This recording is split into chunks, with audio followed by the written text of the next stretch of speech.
Amy, you only went to high school in the States? Yeah, I was preparing for college, but due to Dad's situation, I couldn't continue. I remember it being really tough. I chuckled a bit, recalling the rush when Dad suddenly got assigned to work in Switzerland. Wait, what? Amy, you're just a high school graduate? I seriously thought you had a college degree. I feel duped. Excuse me, John? My name is Amy. I got married at 27 and we've been newlyweds for just a month. I met my husband John through work. Not in the same office, but I was at the company where John came as a sales representative. He said he took a liking to me at first sight and pursued me. Given his sales background, he was really good at talking. Before I knew it, we were dating. Within just 3 months of dating, he proposed to me passionately, saying he didn't want anyone else to have me. Shockingly, within just 6 months of meeting, we decided to get married. Many advised us to take it slow. Maybe my long stint living in Switzerland influenced me, but I always preferred passionate people over calm ones. I genuinely loved John, who pursued me aggressively and proposed with such fervor. I believed he was the one for me. Sure, we didn't know much about each other, but that didn't matter. We felt it was enough just to be together and didn't care about a wedding ceremony. We registered our marriage the day after a family meeting and started living together. All I know about John is where he works and that he has a family of 4, his parents and a younger sister. Likewise, John probably doesn't know much about me either. There are things we wish the other knew, but we decided it's more fun to learn about each other gradually. However, both our parents requested we have a wedding. They told us it's a rite of passage, even if it's a small ceremony. Unable to decline, we began planning with the intention of fulfilling our duty to our parents. We planned for a small restaurant wedding just for the family. Still, we were flabbergasted to find out both our parents became close, and were planning a grand wedding without our knowledge. Nevertheless, John said, "If both our parents want it, let's do it." I had no choice but to agree. While I don't like complications, once I'm committed, I need to do things thoroughly. I meticulously checked details like invitations and welcome boards, ensuring everything was perfect. John laughed at the steadily finished pieces, saying, "Typical Amy, everything's so precise and warm." That praise made my day. It was during our wedding preparations. Our wedding planner, Lily, asked us to write down our profiles. We filled out the given forms with details, like where we were born and the elementary schools we graduated from. Lily glanced at my paperwork and looked surprised. "Amy, you only went to high school in the States?" "Yeah, I was preparing for college, but due to Dad's situation, I couldn't continue. I remember it being really tough." It was a sudden memory of Dad's abrupt assignment to Switzerland that made me chuckle a bit. "Wait, what? Amy, you're just a high school graduate? I seriously thought you had a college degree. I feel duped." "What did you say, John?" He didn't even acknowledge me. After handing his completed profile to Lily, he abruptly left, even though we were in the middle of our meeting. All we could do was stare, dumbfounded at John's retreating back. What on earth had just happened?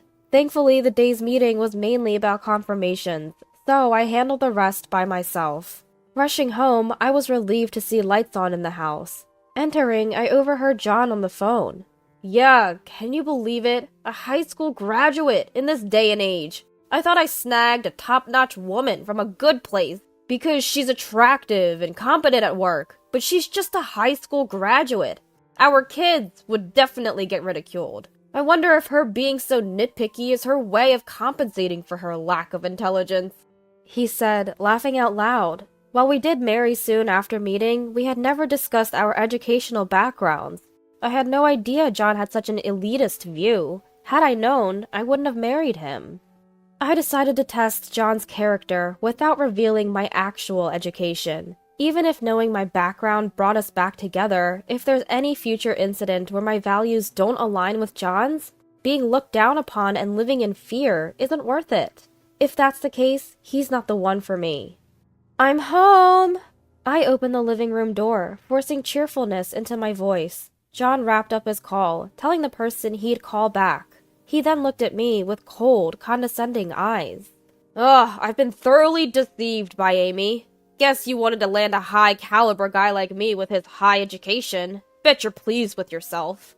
I didn't even know about your educational background. Remember? We agreed to get to know each other more.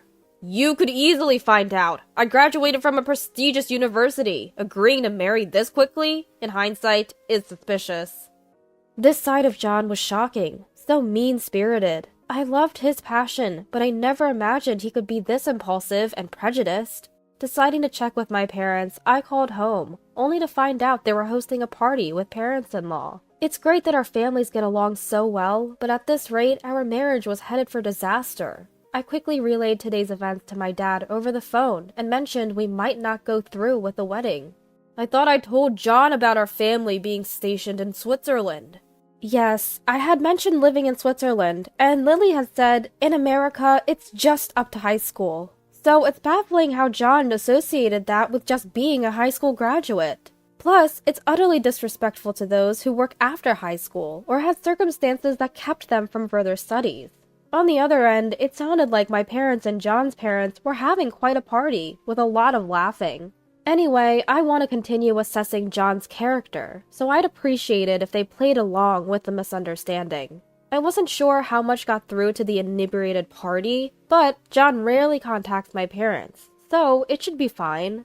After that, I tried to carry on with life as usual, but John's condescending attitude was palpable. He stopped doing chores.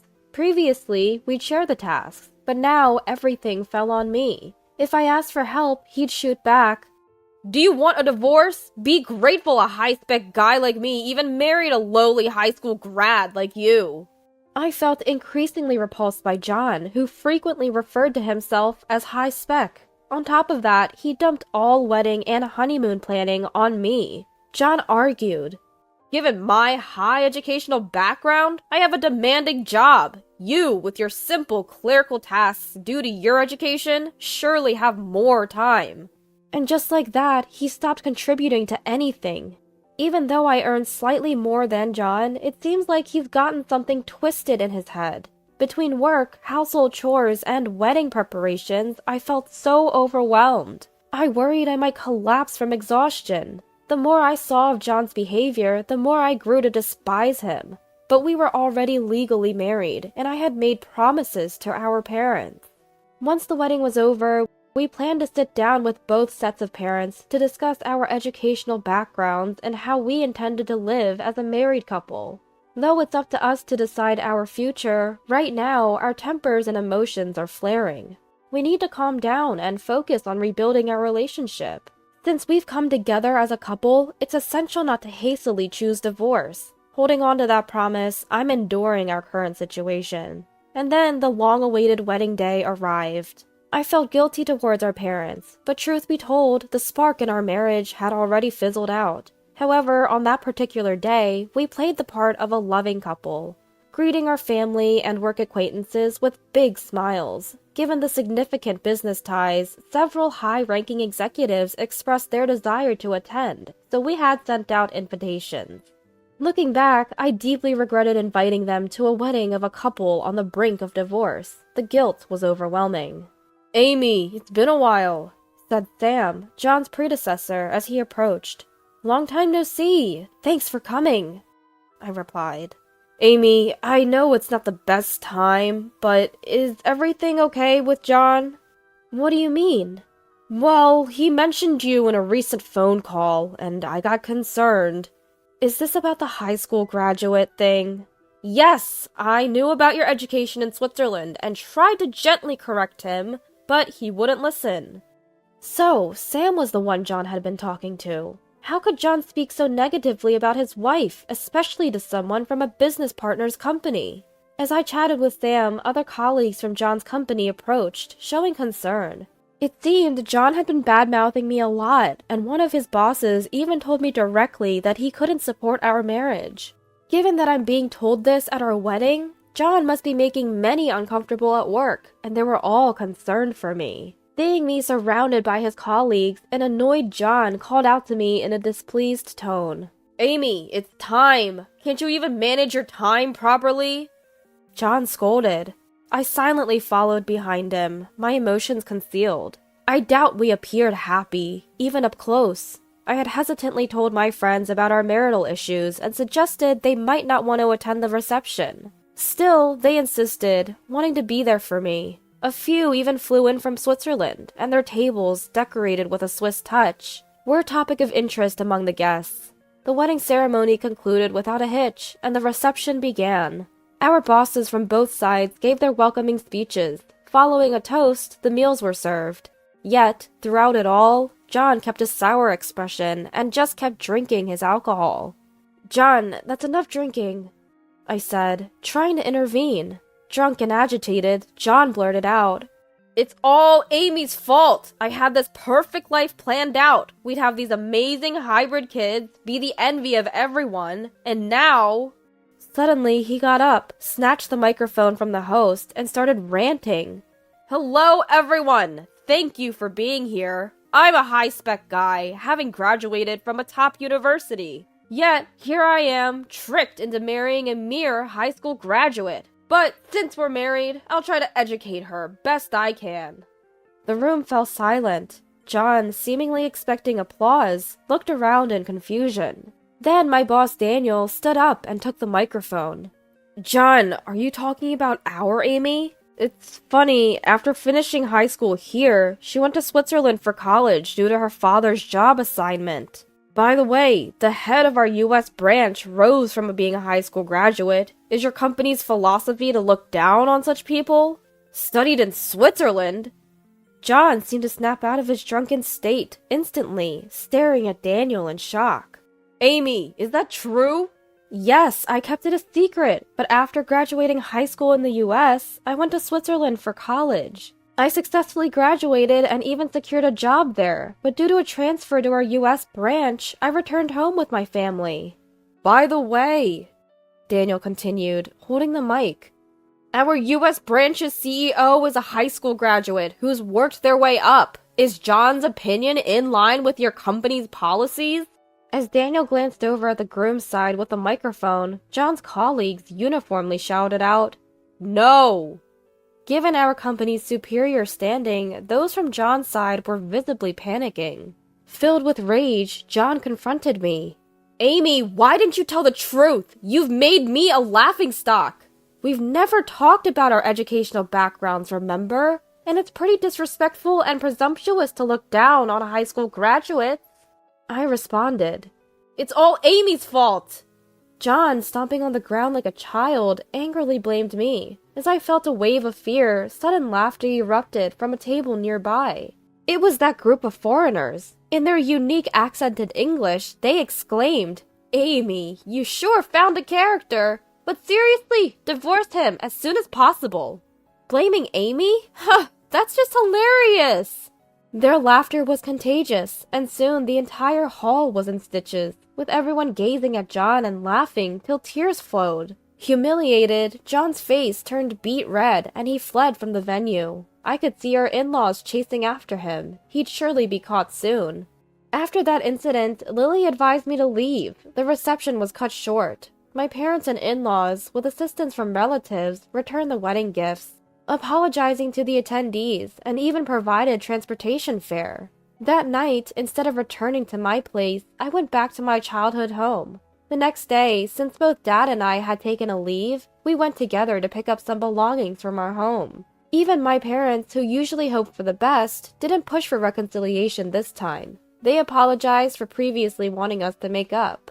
They probably hadn't realized just how twisted John had become. When I got home, John greeted me with a wide smile. "Amy, sorry for leaving early yesterday. I've thought about it. If you're not just a high school graduate, there's no issue. Let's live happily like we used to. I'll help around the house, and I miss the meals you make." His words and smile were reminiscent of our early days together. But this different John, so different from the past few months, was actually frightening. You expect me to just forget everything? I can't be with someone who's so prejudiced about education. I'll divorce you and claim compensation for all the verbal abuse you've thrown at me, including the wedding costs. What? We're not getting divorced. It's not my fault I didn't know. You should have told me. Now I feel like I should be the one claiming compensation. John, during our family meetings, we mentioned Amy lived in Switzerland from 18 till she started working. What did you think she was doing in Switzerland all those years? Well, the planner said she only went up to high school. In America, she only attended up to high school. That's what was said. You can't be vague like that. You should have clearly said she studied in Switzerland. So you're saying we didn't provide enough information? Exactly. You need to explain things clearly. If we need to explain everything from A to Z and you don't try to understand the context or ask questions, then every time you don't like what's being said, will my daughter always get verbally abused by you? I'm sorry, but we're taking her back. We can't leave her in a place where we know she'll get hurt. No, wait! It's just a typical marital spat. There's no need for divorce now. I do care about Amy, and there's no reason for me to hurt her anymore. John's tone started to waver as my dad firmly suggested divorce. You might have decades together, but with different values, many issues will arise. There'll always be a reason for you to hurt her. Amy, let's go. Upon my dad's command, I quickly packed the essentials. John kept insisting that everything was fine and that they wouldn't divorce. Yet, anyone who looks down on others doesn't align with my values. It's that simple. Leaving a tearful John behind, I walked away from our home. I couldn't help but wonder, if he was so against the divorce that it brought him to tears, why did he continuously hurl such harsh words at me? Eventually, with the help of lawyers, the divorce was finalized and I was granted the compensation I had asked for. Even after the divorce, my parents remained close with my former in-laws. They often had parties at our place. One time, John's name came up in a conversation. He had continued his condescending behavior, both during the wedding reception and at work. This, combined with the distrust he caused with business partners, led his company to conclude that he didn't fit their values. As a result, he was moved away from any promotional path to a less significant role. Having always been prideful, he immediately handed in his resignation and left. Now he's working a part-time job. He's repeatedly mentioned wanting to move back home and promised to repay all the compensation money he owes. However, they've told him not to return until he's settled his debts. Despite this, they say he calls them nearly every day. According to my former in-laws, John had been pretty average throughout college. But during his job hunting days, he noticed a wealthy friend who had attended a more prestigious state university than him easily land a job at a major company through connections. Witnessing this made John believe that in the world, education, money, and connections were all that mattered, leading him to adopt a skewed perspective. Being among the more educated in his company, he received praise from his colleagues, which apparently didn't help. He began looking down on others, which led to the current situation. While John might have his reasons, the loss of important values like compassion and respect for others is his own responsibility. Unless he addresses his flawed character, he'll likely repeat the same mistakes wherever he goes. Not that it's my concern anymore. Recently, my company proposed that I return to our headquarters in Switzerland.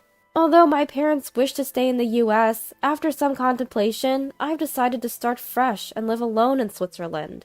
I spent my youth there, and in some ways, I feel more at home there than in the US. With an expected pay raise and the allure of potentially finding a new love, I'm hoping to find happiness once more.